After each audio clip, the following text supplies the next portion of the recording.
May magandang balita na naman ang ating mahal na gobernadora, Rodora Dodod-Cadiao sa mga Antiqueño. Dahil nabuksan na ang bago at pinalaking dialysis center sa Angel Salazar Memorial Hospital. Isang napakalaking tulong ito para sa mga kasimanwa nating may sakit at nagpapadialysis. And on behalf of the Indonesian government, I'd like to thank the good Lord for this establishment.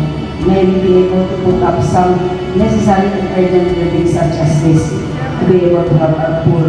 And this is services can be included in MAIP, in PhilHealth, AX.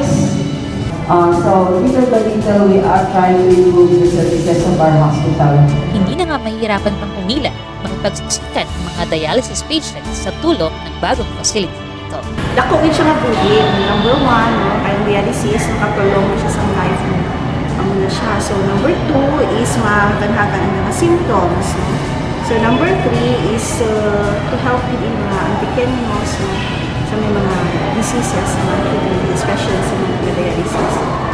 Ang burden ng lasa nawasan na is lessen, no, with the help of new dialysis building or new dialysis facility. Mas maraming magandang balita pang ibibigay si Governor Dodod-Cadiao para sa kabubuti at kaayos ng buhay ng bawat Antiqueño sa ating